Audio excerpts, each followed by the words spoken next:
ঘরে বসে থাকলে হবে না, আমাদের কিন্তু কাজ করতে হবে।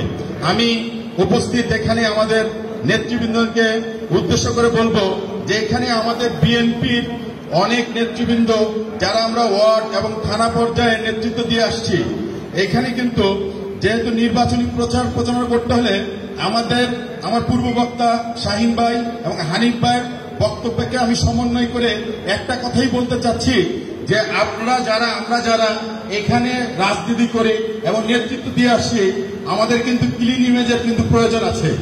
আমাদের এখানে অনেকে আছে, আপনারা নিজেরা একটু যাচাই বাছাই করে দেখবেন যে অনেকে আমরা নেতৃত্ব দিয়ে আসছি কিন্তু তাদের কিন্তু অনেকে ক্লিন ইমেজ না। এখানে আমার এই বক্তব্যে আপনারা কেউ কিছু মনে কিছু করবেন না। সেই ক্ষেত্রে যদি আমার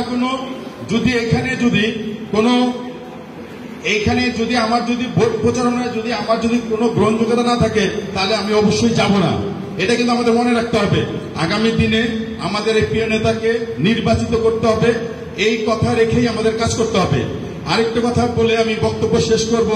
আপনারা নিশ্চয়ই জানেন যে আমাদের এই প্রতিদ্বন্দ্বী প্রার্থী যিনি আছেন তারা কিন্তু ইতিমধ্যে গতকালকেও আমি একটি মসজিদে নামাজ পড়েছিলাম, সেখানে দেখি যে তারা উঠান বৈঠকের মতো বক্তব্য দিতে শুরু করেছেন।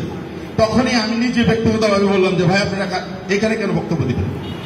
আপনারা নির্বাচনী বক্তব্য দেন, আপনারা রাজনৈতিক একটা দলের নেতৃত্ব দিচ্ছেন, নেতাকর্মী। আপনাদের মসজিদের এটা আল্লাহর ঘর, এটা ইবাদতের স্থান। আপনারা আপনাদের নির্বাচনী কার্যালয়ে যান, ওইখানে যান। যাই হোক, এইভাবেই বলতে হবে। এবং তারা একটা দোহাই দেয় মসজিদে গিয়ে যে জামায়াত ইসলামী হচ্ছে এই দল হচ্ছে ইসলামের দল, এই ধরনের বলতে পারে। যাক, এগুলোর থেকে আমাদের খুব সতর্ক থাকতে হবে। আমি আর বক্তব্য দীর্ঘায়িত করব না। সবাইকে ধন্যবাদ জানিয়ে আমি আমার বক্তব্য শেষ করছি। বাংলাদেশ জাতীয়তাবাদী দল জিন্দাবাদ। শহীদ জিয়া অমর হোক। আমাদের দেশনেত্রী খালেদা জিয়ার সুস্থতা কামনা করছি। তারুণ্যের অহংকার তারেক রহমান জিন্দাবাদ। আমাদের প্রিয় নেতা জননেতা জনাব মির্জা আব্বাস জিন্দাবাদ।